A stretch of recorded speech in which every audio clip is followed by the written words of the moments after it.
시간이 되었습니다. 우리 다 같이 사도신경으로 신앙 고백하심으로 주일 예배 드리시겠습니다. 나는 전능하신 아버지 하나님 천지의 창조주를 믿습니다. 나는 그의 유일하신 아들 우리 주 예수 그리스도를 믿습니다. 그는 성령으로 잉태되어 동정녀 마리아에게서 나시고 본디오 빌라도에게 고난을 받아 십자가에 못 박혀 죽으시고 장사된 지 사흘 만에 죽은 자 가운데서 다시 살아나셨으며 하늘에 오르시어 전능하신 아버지 하나님 우편에 앉아 계시다가 거기로부터 살아있는 자와 죽은 자를 심판하러 오십니다. 나는 성령을 믿으며 거룩한 공교회와 성도의 교제와 죄를 용서받는 것과 몸의 부활과 영생을 믿습니다. 아멘. 전성가 95장 찬송하시겠습니다.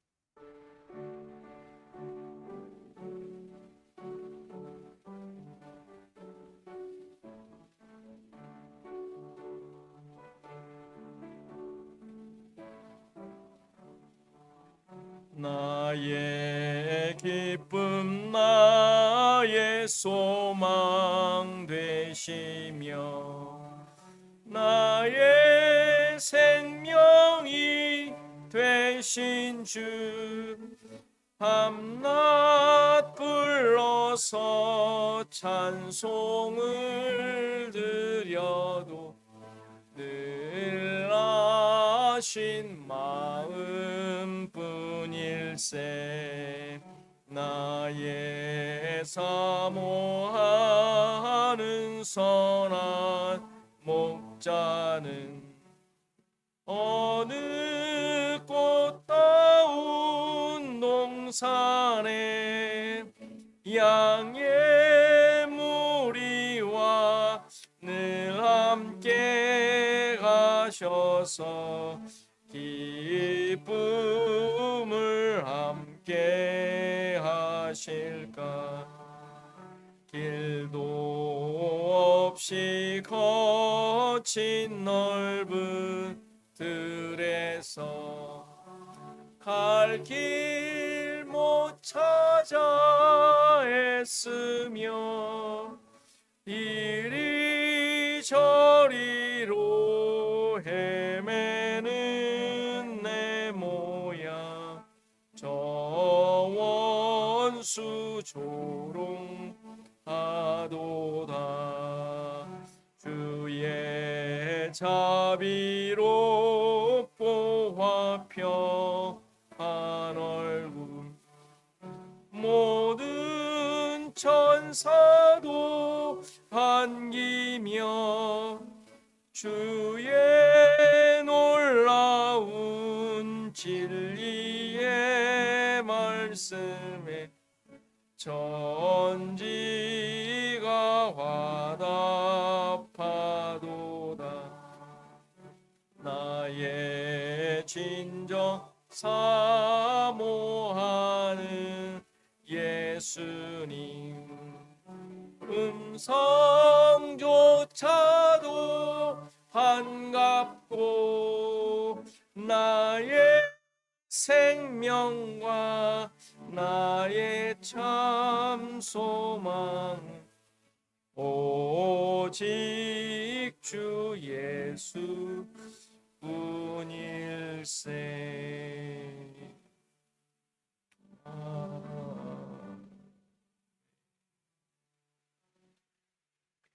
261장입니다.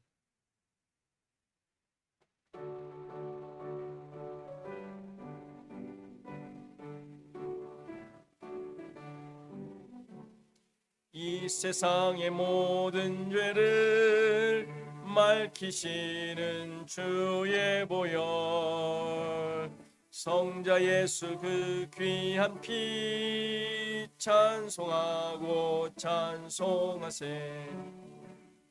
주님 앞을 멀리 떠나 길을 잃고 헤맬 때에 나의 뒤를 따라오사 친히 구원하셨도다.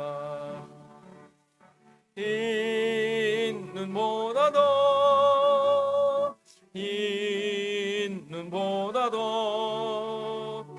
주의 흘리신 보혈로 비게 씻어 주옵소서. 가시관을 쓰셨으니 피로 얼굴 물드셨고 십자가의 모진 고통 나를 위해 당하셨네. 말로 형용할 수 없는 구세주의 구속하심, 그 은혜와 그 신사랑 찬송하고 찬송하세.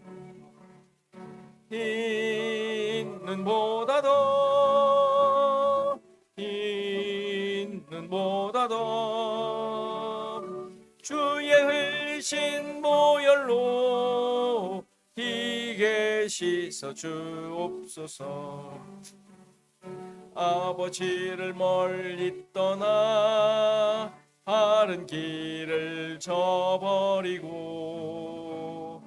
여러 가지 죄악으로 주홍같이 되었으니 물 같은 것 가지고는 씻을 수가 아주 없네. 주여 귀한 보배 피로 날 정결케 하옵소서. 있는 보다 더, 있는 보다 더 주의 흘리신 보혈로 희게 씻어 주옵소서. 아멘.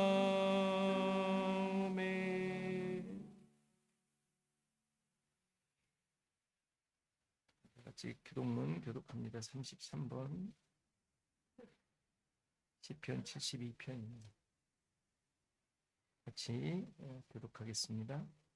하나님이여 주의 판단력을 왕에게 주시고 주의 공의를 왕의 아들에게 주소서. 그가 주의 백성을 공의로 판단. 하나님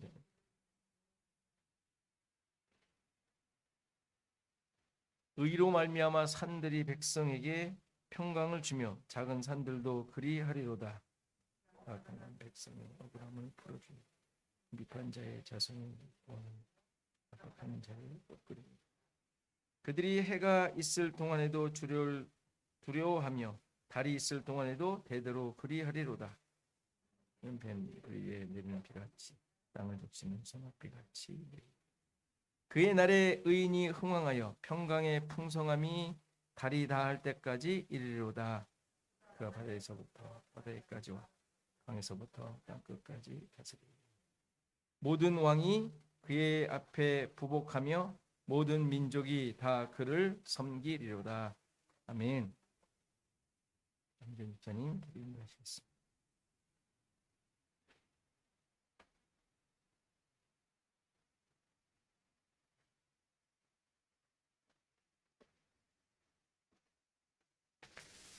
기도합니다. 태어나 값없는 삶을 살다가 죽을 우리에게 먼저 주님이 찾아와 은혜를 베풀어 주심을 감사드립니다. 아무것도 무엇 하나 내세울 것 없고 자랑할 것 하나 없는 우리에게 구원의 은혜를 베푸시고 사랑한다 말씀하시며 귀한 말씀으로 우리의 연약함을 깨우치시며 더 주님만을 의지하며 살아가게 하시니 감사합니다. 그 기쁨으로 오늘도 주의 말씀을 듣고자 이 자리에 모였습니다. 오늘도 이 예배를 통해 주님의 말씀으로 나의 연약함과 죄성이 드러나므로 하나님의 뜻 가운데로 인도되어 오직 주님의 은혜로만 하나님의 뜻과 목적에 의해 주도되는 삶을 살기 원합니다. 점점 혼탁하고 어지러운 세상에서 믿음 없는 삶을 사는 사람처럼 말하고 행동하지 않게 하시며 세상 것을 탐하며 이미 우리에게 주신 많은 것들을 감사하지 못하고 나의 욕심으로 부족하다 말하지 않게 하시고 풍성히 베푸시는 주님에 대한 믿음을 갖고 오직 주님 이끄심대로 순종하며 나아가게 도와주세요. 우리를 먼저 택하심으로 구원하여 주시고 귀한 말씀으로 우리의 마음이 감동되어 주님을 바라보게 하시는 믿음을 주신 것도 아버지 하나님이시기에 그저 은혜만을 찬양하며 아버지께 나아옵니다.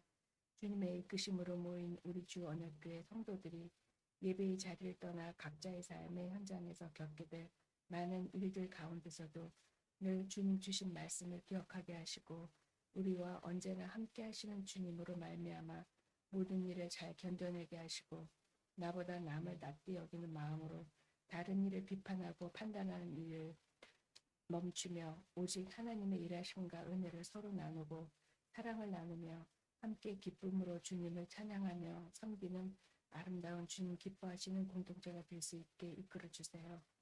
주님, 이 땅 한켠에서는 계속되는 전쟁과 천재지변으로 삶이 황폐해지고 가족을 잃은 슬픔에 애통해하는 이들이 있습니다. 그곳에도 하나님의 분명하신 계획과 일하심이 있을 줄 믿습니다. 주님, 그들에게 주님의 크신 사랑과 위로, 치유하심이 넘쳐나게 기도합니다. 이제 말씀을 전하여 주실 저희 목사님께 지혜 능력을 더하여 주셔서 말씀이 또다시 우리를 새롭게 하여 한 걸음 더 아버지께 나아갈 수 있게 하여 주세요. 오늘 우리의 예배 가운데 함께 하실 성령님의 인도하심을 감사드리며 예수님 이름으로 기도드립니다. 아멘.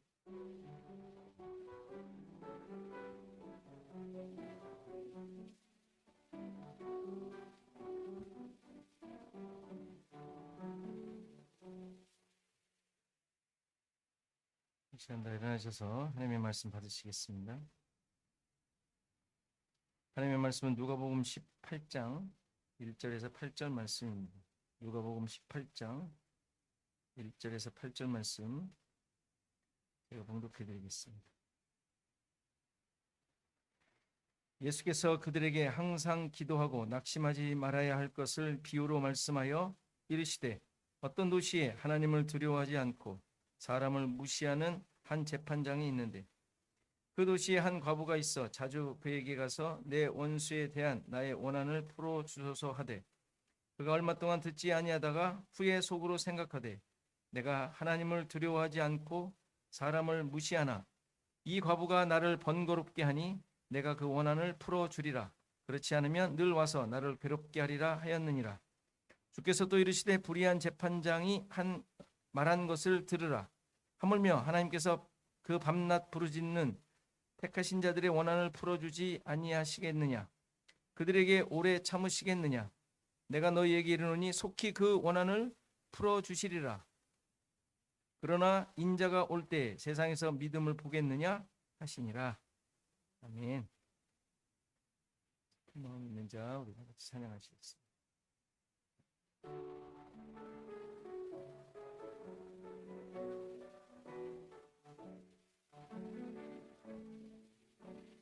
슬픈 마음 있는 자 몸과 영혼 병든 자 누구든지 부르시오 예수 이름 부르시오 그 이름을 믿는 자 그 이름을 부르는 자 그가 어떤 사람이든 그는 구원을 얻으리 슬픈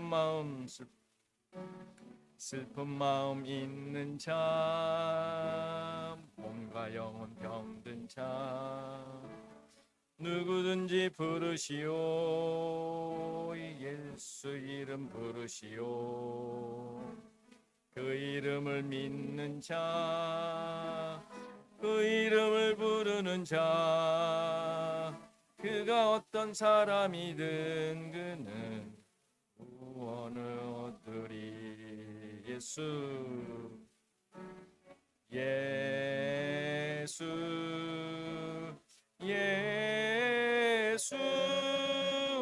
능력의 그 이름 예수 나 외쳐 부르네 예수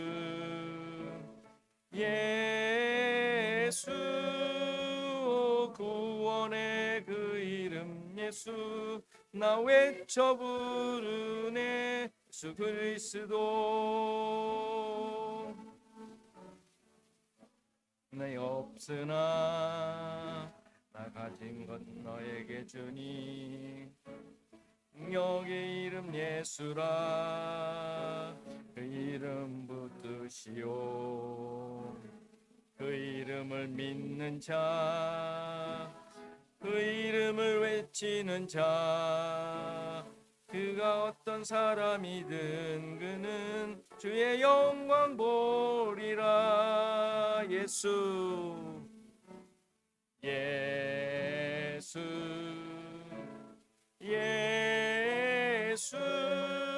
오 능력의 그 이름 예수, 나 외쳐 부르네. 예수, 예수. 오 구원의 그 이름 저 부르네. 예수 그리스도. 한 번 더 하겠습니다. 슬픈 마음 있는 자, 몸과 영혼 병든 자, 누구든지 부르시오. 예수 이름 부르시오. 그 이름을 믿는 자, 그 이름을 부르는 자, 그가 어떤 사람이든 그는 구원 얻으리. 예수, 예수, 예수, 예수. 오 능력의 그 이름 예수, 나 외쳐 부르네. 예수, 예수. 오 구원의 그 이름 예수, 나 외쳐 부르네. 예수 그리스도.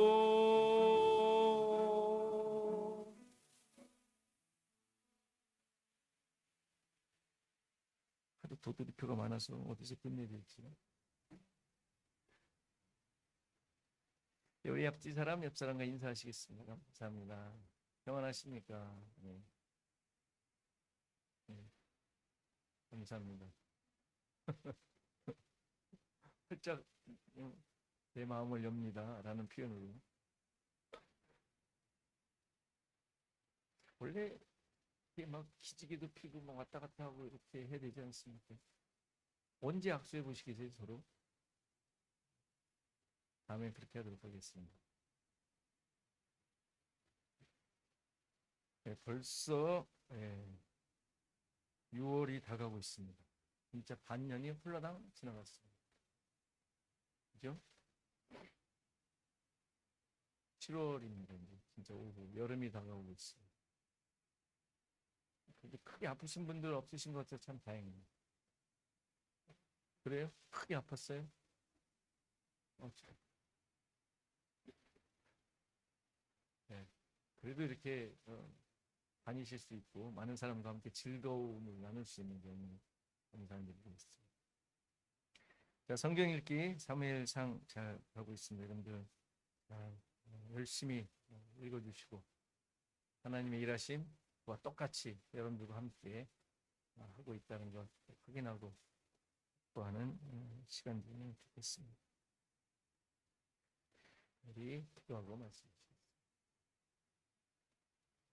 하나님 아버지 감사합니다. 우리의 모든 것에 정말 하나님으로 인하여 하나님의 주인 되심을 인하여 우리의 인도자 되심을 인하여 이러한 믿음의 고백과 감사가 넘치기를 간절히 소원합니다. 상황이 어떻든 나에게 일어난 일이 어떠한 일이 일어나든 그 모든 것에 하나님의 친히 간섭하심과 우리를 향한 목적이 이루어져 가고 있음을 인하여 기뻐하게 하시고 찬양하게 하시고 그것을 알고 깨달아 이러한 증거 있는 삶으로 이 땅의 많은 사람들에게 참된 그리스도인이 드러나는 하나님의 백성됨이 확인되어지는 놀라운 은혜가 있게 하옵소서. 오늘도 말씀을 통하여 우리 자신들을 깊이 돌아보며 나에게 부족했던 것들 또 잘못되어진 것들을 발견하며 하나님의 말씀 앞에 새롭게 되기를 소원합니다. 깨어지게 하시고 또 잘라지게 하시고 또 쪼개지게 하셔서 하나님의 말씀만이 나를 만들어가는 귀한 시간 되게 하옵소서. 감사하고 예수 그리스도의 이름으로 기도하옵나이다. 아멘. 자, 오늘 읽은 비유, 여러분들 잘 아시는 비유일 텐데 많이 들어보셨을 터인데 이 비유를 어떻게 이해하고 계십니까? 여러분들의 원한, 필요, 문제 등을 밤낮 부르짖으며 기도하면 하나님께서 들어주시고 해결해 주실 것이라는 생각이 들지 않습니까? 비유의 내용이 그건데, 그렇죠? 불의한 재판장도 괴롭게 할 것을, 괴로움을 당할 것을 생각하고 원한을 풀어주겠다고 하는데 하물며 하나님께서 그 택하신 자들의 원한을 들어주시지 않겠느냐? 당연히 들어주신다는 이야기로 들려요. 앞서 11장에서 밤중에 떡 3덩이를 구하는 친구의 비유에서도 이미 잠자리에 들었지만 강청함을 인하여 그 친구의 요구를 들어주는데 구하고 찾고 두드리는 자에게 하늘 아버지께서 좋은 것, 성령을 주시지 않겠느냐라고 말씀하셨잖아요. 이 비유도 심각한 오해가 있다고 말씀드렸어요. 있었나 하시는 분들은 돌아가셔서 다시 보시면 돼요. 그런데 뭐 두 비유만 봐도 많은 사람들이, 수많은 신자들이 실제로 이 말씀을 의지하여 원하는 것을 얻기 위하여 기도를 합니다. 뭐 문제들, 여러 가지 상황들을 놓고 기도하지 않습니까? 이렇게 나와 있는데. 이런 하나님의 자녀들의 끈질긴 기도, 강청하는 기도를 하나님께서 들어주신다라는 믿음을 가지고 말입니다.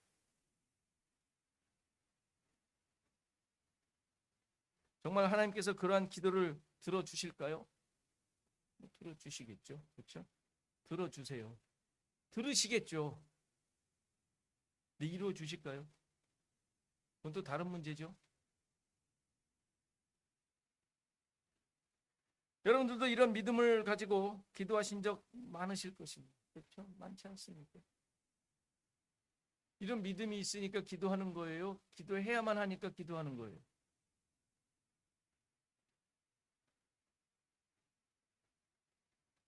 늘 기도할 때 우리는 너무 고민도 생각도 없이 막 기도하는 때가 많아요. 그렇죠? 기도가 도대체 뭔지, 기도에 대한 좀 주제를 가지고 얘기할 필요도 있는데, 설교할 필요도 있는데, 어쨌건 기도 그러면 하나님께 우리의 모든 것을 아뢰는 거, 또 뭐 대화라고도 얘기하니까 어쨌건 하나님과의 대화란 말, 하나님께 이 얘기를 한단 말. 근데 기도하는 게 전부 믿음을 가지고, 어떤 믿음? 들어주실 것이라는. 들어주시는 내용들이 뭐예요?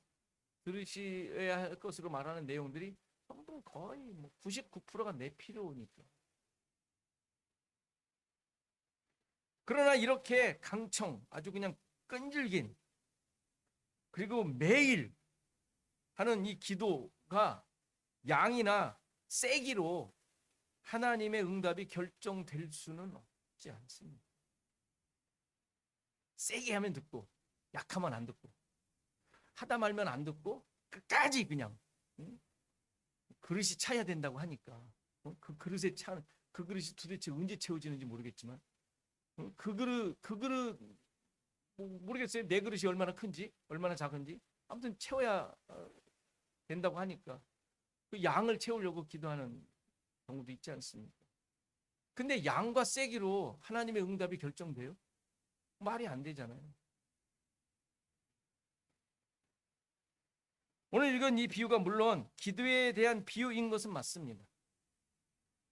그러나 내가 원하는 것을 얻어내는 본문의 표현대로 원한을 풀기 위해 하나님께 부르짖어 기도하라는 내용은 당연히 아니에요.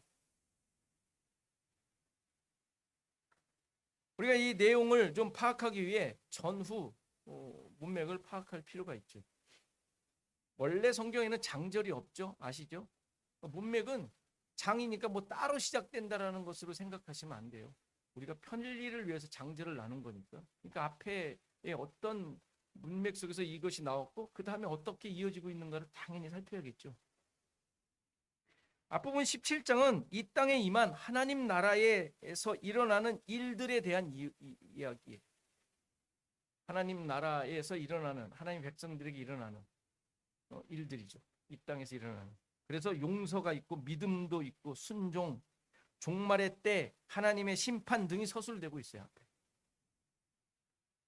그리고 오늘 비유 다음에 18장에서는 바리새인과 세리의 기도를 비교하면서 의롭다 하심을 얻는 자에 대한 이야기가 나오고, 어린아이, 부자 청년, 구걸하던 맹인을 통하여 하나님 나라에 적합한 자가 누구인지, 어떤 자인지에 대해 서술하고 있어요. 다시 말해서 이 비유를 중심으로 위아래가 다 하나님 나라에 대한 내용으로 되어 있어요. 하나님 나라에 대한. 그런데 그 사이에 있는 비유가 원하는 것 있으면 하나님께서 귀찮을 정도로 기도해라, 그러면 얻을 것이라는 그런 이야기를 그 사이에 쓸 리가 없지 않습니까? 그렇지 않겠어요? 하나님 나라는 네가 원하는 거 다 얻을 수 있어, 이런 얘기를 썼겠냐고요. 당연히 하나님 나라에 대한 내용이어야 한다라는 것을 우리는 충분히 예상할 수 있어요. 그 주제로 지금 계속되고 있는 내용이니까. 1절을 보면 기도하고 낙심하지 말아야 할 것에 대해 비유로 말씀하신다라고 합니다. 기도하고 낙심하는 이유가 뭘까요? 왜 낙심을 하죠? 기도했으면 된 거 아니에요? 왜 낙심해요? 내 소원을 안 했습니다. 그러니까 내 기준으로 기도한 거라는 증거잖아요. 내가 원하는 결과가 만들어지지 않을지 않을까? 근심 걱정. 기도하고 근심 걱정을 해. 말이 안 되는 것이죠. 근데 다 그렇게 합니다. 그렇죠? 그러니까 내가 기준이 된 기도였다라는 증거죠. 그런데 이 비유를 함으로써 그 사실을 깨뜨리는 거예요. 그게 아니다. 그런 게 기도가 아니다. 아나무인의 재판관이 나오고 아무도 두려워하지 않는, 그에게 원수에 대한 원한을 풀어달라고 조르는 과부가 나와요. 여기서 원수라는 단어는 우리가 그냥 원수 그러니까 원수 생각하면 누가 생각나요? 누구 생각나요? 생각 안 나세요? 있잖아요. 아무튼 여러분들의 원수. 뭐 정치적으로 하면 뭐 그냥 뭐 북한 뭐 생각할 수도 있겠고, 아니면 뭐 무슨 타종교 뭐 생각할 수 있고, 뭐 생각할 사람 트럼프? 뭐 아무튼 여러분들 생각하기 나름이잖아요. 가인마다 막 다 다를 거 아닙니까? 원수. 그런 원수가 아니에요. 지금 여기서 그냥 번역하고 나니까 원수라고 그렇게 되는데, 원래 단어의 의미는 공의를 반대하는 자, 대항하는 자, 대적자를 의미합니다. 때로는 이 단어가 송사하는 존재, 대적으로 번역이 되어 있어요. 그렇다면 이 원수는 어떤 존재를 말해요? 당연히 마귀죠, 마귀. 그러나 고발하며 하나님의 공의에 대해 대적하는 것이니까, 의미니까 율법으로 이해할 수도 있어요. 율법은 항상 인간을 죄인이라고 고발을 해요. 율법은. 그렇죠? 율법은 율법의 목적이고 율법을 주신 이유니까 율법은 인간을 죄인으로 고발을 합니다. 그렇죠? 이 과부는 이러한 율법의 정죄에 대해 괴로움을 표현하고 있는 거예요. 자기를 계속 공의를 가지고 대적을 한단 말이에요. 너 죄인이야. 계속 공격하는 거죠. 그리고 원한을 풀다라는 단어는 공의를 밖으로 드러내다라는 의미의 단어. 따라서 과부가 원수에 대한 원한을 풀어달라는 것은 공의를 반대하며 적대하는 존재로부터 고난을 겪고 있는데, 자꾸 정죄함을 받고 있는데, 이 공의를 풀어달라, 드러내달라라고 부탁하고 있는 거예요.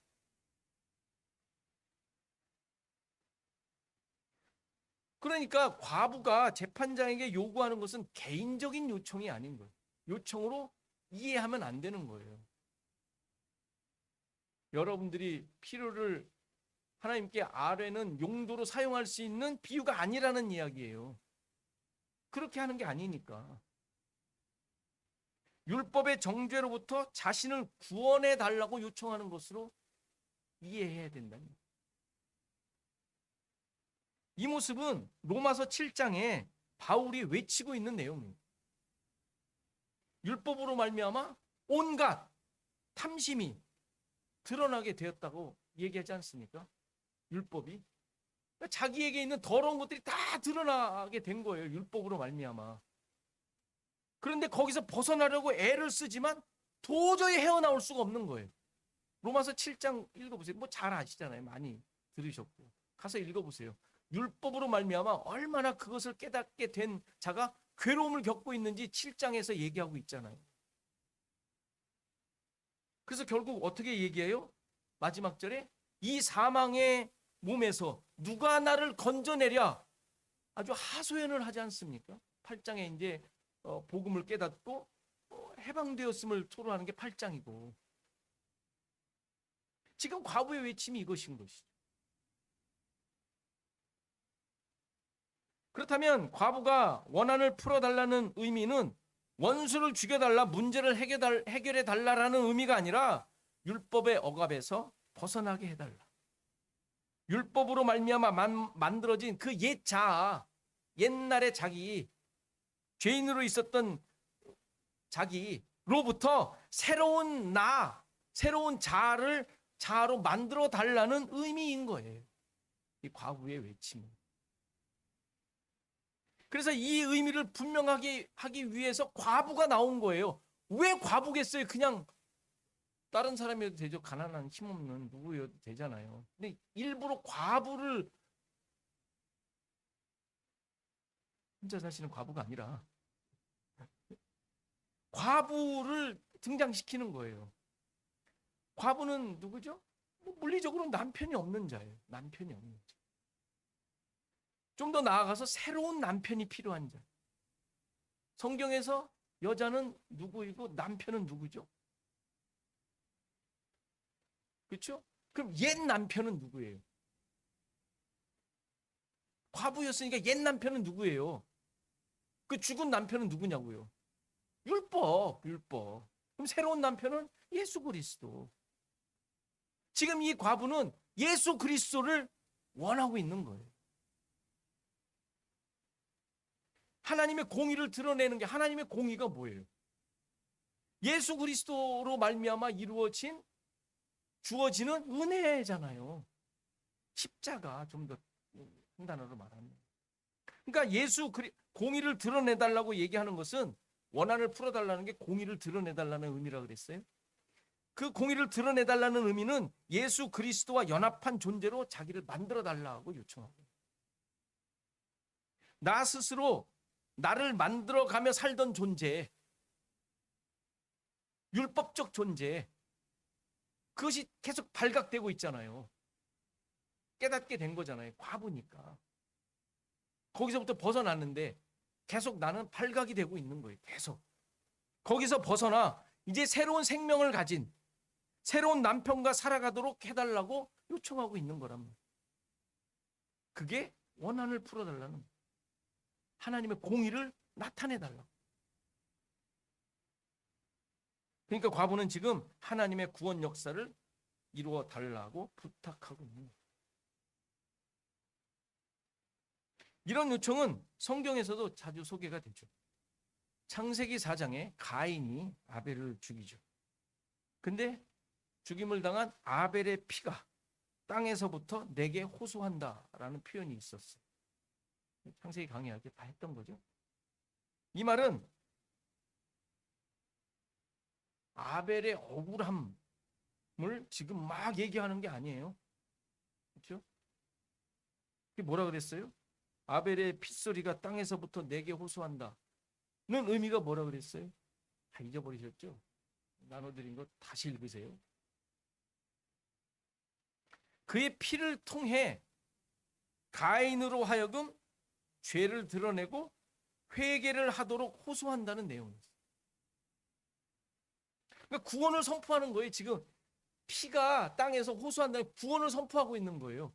가인으로 하여금 깨닫도록 가인을 향한 하나님의 구원 역사를 보여주시는 거예요. 그게 아벨의 피인 거예요. 그게 아벨의 피. 억울함을 토로하며 원한을 갚아달라는 말이 아닌 거예요. 계시록에 보면 그와 비슷한 이야기가 또 나옵니다. 계시록 6장 또 보면 9절을 보면 다섯째 인을 떼실 때에 내가 보니 하나님의 말씀과 그들이 가진 증거로 말미암아 죽임을 당한 영혼들이 제단 아래에 있어 큰 소리로 불러 이르되 거룩하고 참되신 대주제여 땅에 거하는 자들을 심판하여 우리 피를 갚아주지 아니하시기를 어느 때까지 하시려 하나이까 하니. 비슷하죠? 우리 죽었잖아요 지금. 그런데 그 사람들을 심판하여서 우리 피를 좀 갚아주세요 라고 말하고 있지 않습니까? 각각 그들에게 흰 두루마기를 주시며 이르되 아직 잠시 동안 쉬되 그들의 동무 종들과 형제들도 자기처럼 죽임을 당하여 그 수가 차기까지 하라 하시더라. 지금 이거 순교자들의 이야기 아닙니까? 예수 그리스도로 말미암아 복음으로 말미암아 그의 증인으로 말미암아 증인됨으로 말미암아 죽은 자들, 그들이 지금 신원하고 있어요. 왜 우리 죽인 자들을 그대로 놔두십니까? 언제까지 그러실 겁니까? 뭐 이거 세상에서 일어나고 있는 기독교인들 학살 지금 많이 당하고 있지 않습니까? 뭐 그 충분히 그럴 만하지 않아요? 여러분들 그 사람들을 죽이는 게 아니라 그 사람들을 죽이는 사람을 죽여야 되지 않아요? 안 그래요? 우리 기도가 그렇게 가야 되겠어요? 그 사람들을 죽이는 게 여러분들의 기도로 죽여져요? 그럼 여러분들 이상한 짓 하고 있는 거예요.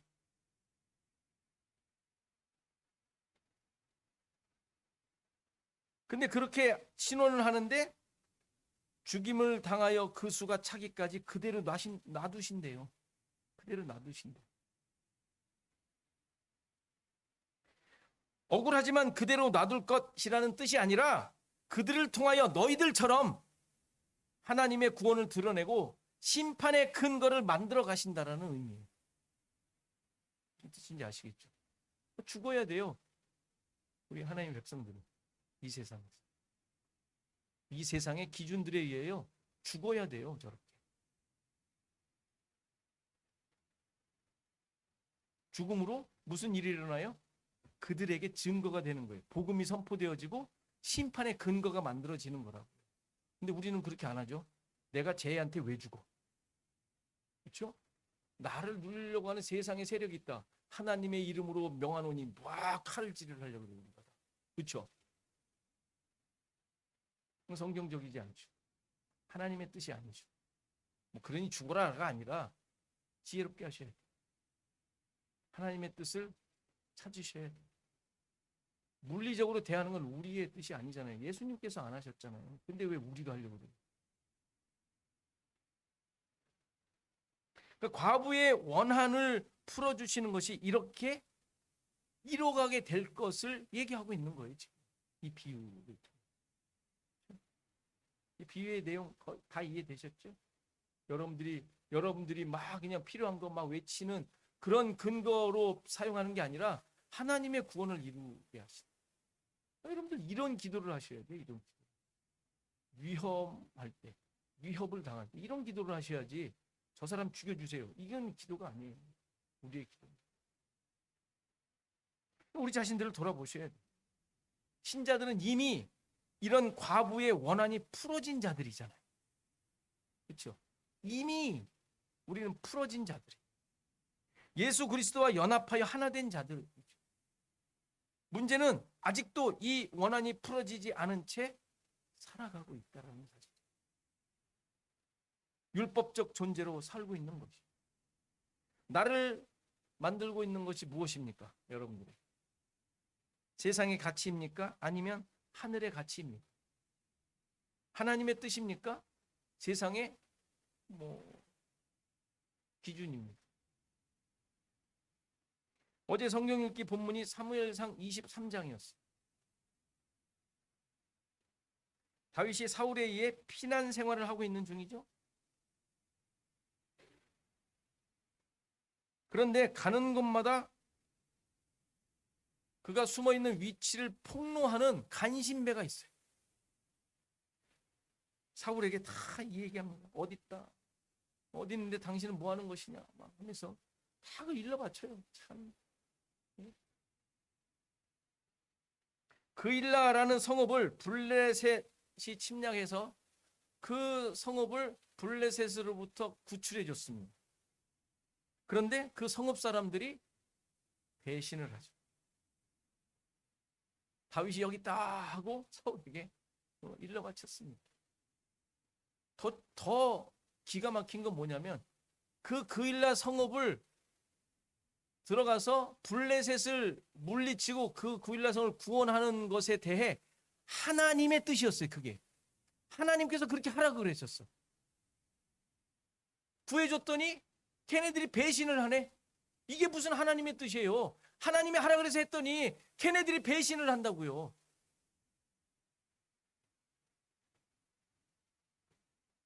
하나님의 뜻이면 걔네들이 꼼짝없이 있어야 되잖아요. 왕으로 추원 안 받아도 그래도 무사히 잘 숨어 있을 동안 어느 때까지 있을 수 있을 동안 보호해 줘야 되지 않아요? 그래야 하나님의 뜻이라고 믿을 만하잖아요. 그렇지, 하나님께서 해준 대로 했더니 잘 되더라. 이런 말을 좀 할 수 있어야 되지 않겠어요? 여러분들의 삶에. 그렇잖아요? 그런데 또다시 피난을 하게 되는 상황이 펼쳐져요. 구해줬더니 이런 배은망덕이 어디 있어요? 이게 무슨 뜻이라고 그랬어요? 어느 누구도 어떤 상황도 다윗의 의지가 되지 못하게 하시는 거예요. 오직 하나님만이 그의 의지이시며 인도자이심을 경험하고 고백하도록 하는 상황입니다. 오직 하나님만이 다윗을 만드는 자이지 다윗이 어떤 도움으로 만들어지는 존재이면 안 되는 거예요. 하나님만이 그의 피난처이시며 구원자이시라는 사실을 드러내는 존재로 살도록 하시는 거예요. 그래서 그의 시편이 전부 그런 시인 거예요. 전부. 구원해 달라라는 시가 많은데 구원에 졌기 때문에 한 게 아니라 그 상황 속에서 하나님의 인도자라는 사실로 그 시들을 전부 멈춰요. 맞춰요. 그걸 찬양하는 걸로. 그가 구원받았다 안 받았다 이건 중요치 않아요. 신자들이 바로 이런 존재라는 것을 가르쳐 줍니다.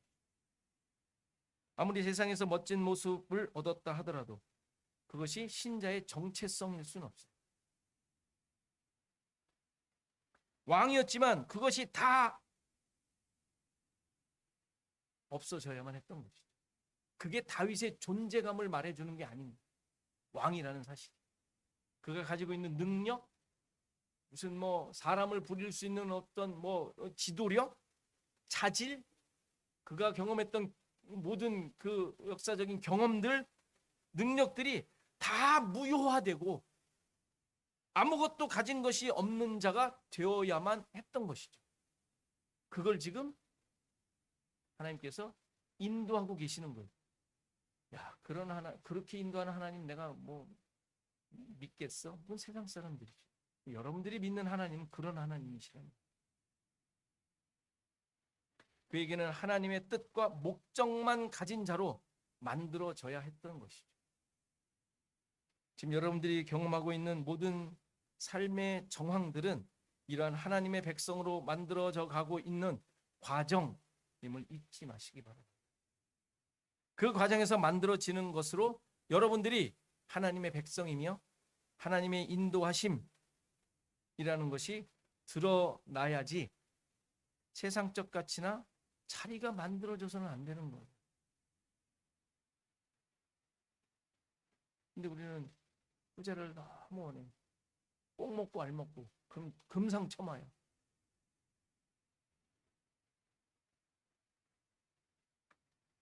그래서 오늘 본문 8절에 이런 말씀이 붙어 있는 거예요.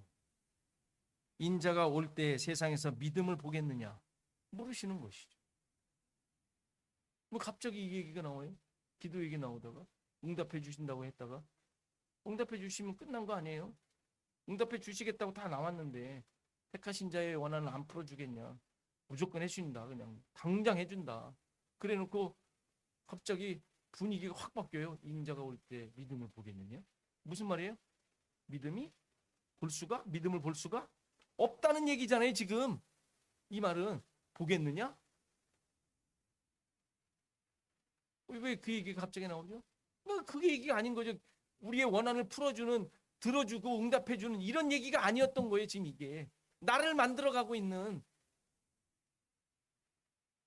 우리를 하나님의 백성으로 만들어 가시고 계시는, 구원하시는 하나님에 대한 이야기니까 믿음을 보겠느냐 물어보는 거예요.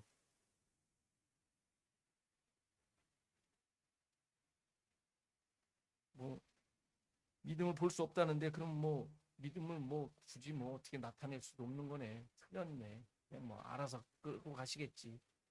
이렇게 자포자기식의 아주 힘없는 이야기를 하는 게 아니라, 그러니까 돌아보라는 거예요. 그러니까 내가 뭘 목적하고 있는지, 뭘 쫓아가고 있는지 보라는 거예요. 너 지금 믿음이 있어? 묻는 거죠. 계속 예수님 오실 때까지 묻는 거예요. 너 지금 믿음 있는 행동이야? 믿음 있는 기준을 가지고 살고 있어? 계속 묻는 거 아닙니까 이게? 나 자신을 돌아보며 세상의 가치들, 그것들과 떨어져 나갔는지, 세상과 결별한 과부가 된, 그래서 이제는 예수 그리스도의 신부가 된 자로 있는지 확인하라는 거예요. 계속 믿음이 있는 자인지.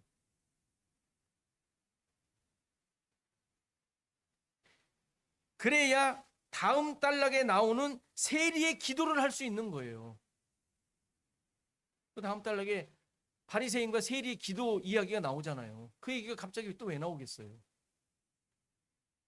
어떻게 기도합니까 세리가? 여러분들 멀리 서서 감히 눈을 들어 하늘을 바라보지도 못하고 그렇게 표현을 해요. 거기에 다만 가슴을 치며. 여러분 그 당시에 세리가 어떤 존재였어요? 많은 사람들이 욕하지만 나름 사회적 지위와 자리가 있는 사람이에요. 유대인들로부터는 욕을 먹었을지 모르지만, 그렇죠? 공무원이에요. 공무원. 꽤 괜찮은 공무원.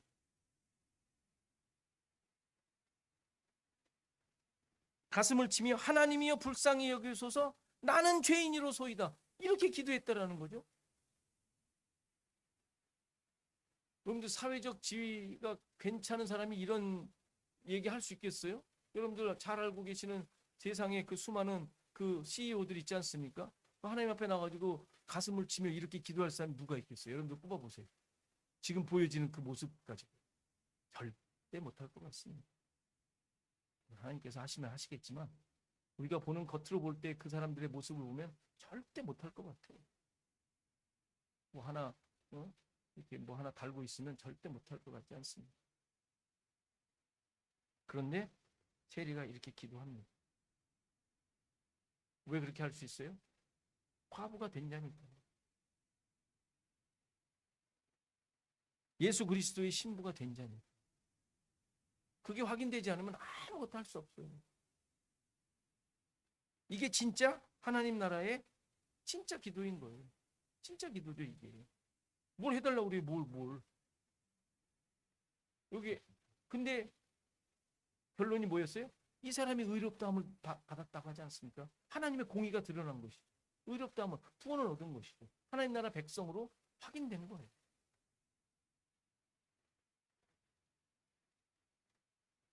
잘나면 결코 이런 기도 할 수 없어요. 불쌍하지 않은데 가슴 칠 일이 있겠어요? 응? 자기 스스로. 자기가 얼마나 불쌍한 존재인지. 응? 얼마나 불쌍하고 고개 들 수 없는 존재인지 확인하셔야 돼요. 그것이 나의 정체성이, 그리스도인들의 정체성입니다. 다윗이 얼마나, 다윗이 이 이게 밧세바 사건 이후지 않습니까? 사건 이후에 사람이 이렇게 돼요. 대항하지 않습니다.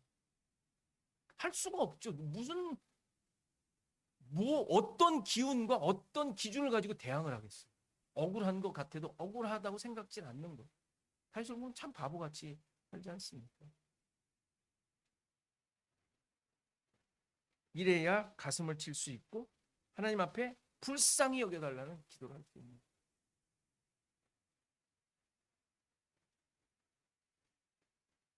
우리 스스로도 우리 자신들을 보며 이러한 믿음 없음에 가슴을 치셔야 돼요. 내가 어떻게 이렇게 살 수 있는가? 너무 뻔뻔하고 치셔야 돼요. 맨날 치라는 게 아니라 기도하는 시간에 남 앞에서 치면 좀 그러니까 혼자 있을 때 치세요. 누구보다 나은 자 아니라는 것을 고백하셔야 돼요. 나는 하나님으로만 사는 자예요.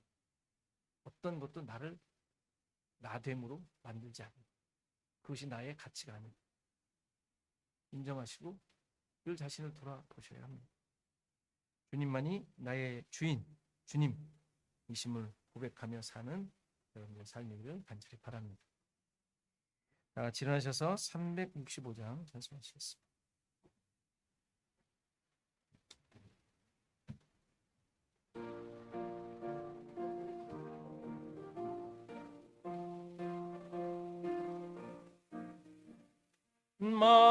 마음속에 근심 있는 사람 주 예수 앞에 아뢰어라. 슬픈 마음 있을 때에라도 주 예수께 아뢰라.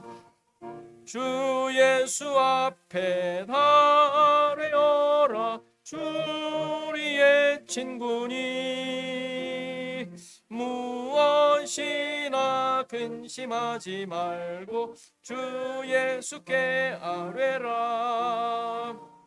눈물 나며 깊은 한숨 쉴 때 주 예수 앞에 아뢰어라.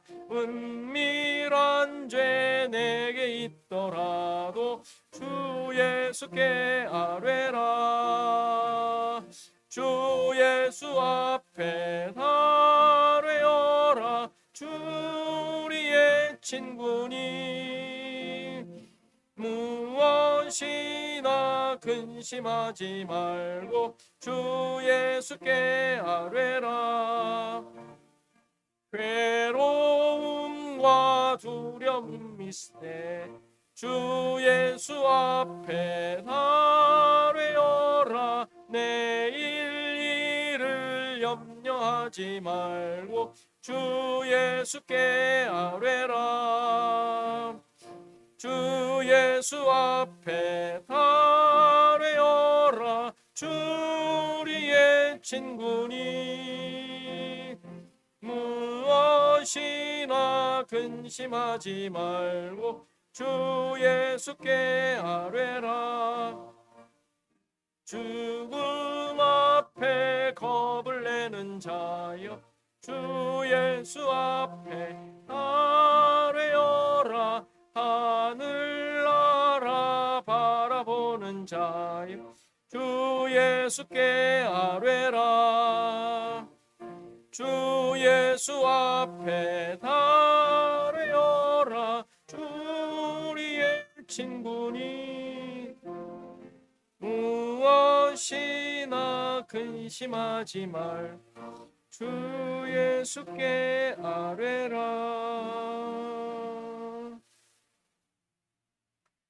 다 같이 잠깐 기도하는 시간 같습니다. 나를 통해 구원 역사를 만들어 가시는 하나님의 일하심에 순종하게 하소서. 어떤 상황에서도 그리스도의 신부된 존재임을 잊지 않게 하소서. 교회와 성도를 위해서 우리 한국과 미국을 위해서 시간 다 같이 기도하시겠습니다. 아버지 하나님, 우리 자신 하나님의 인도하심을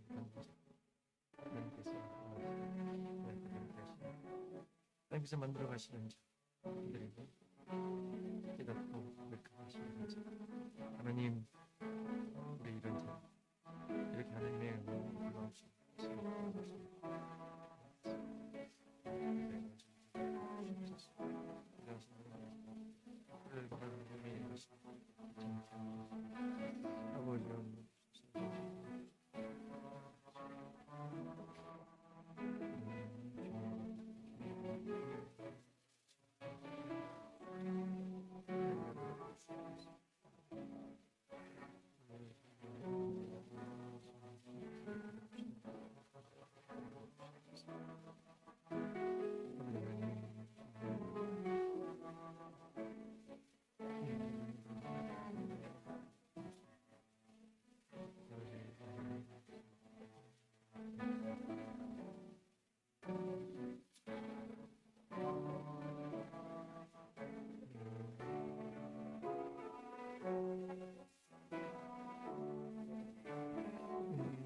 주옵소서.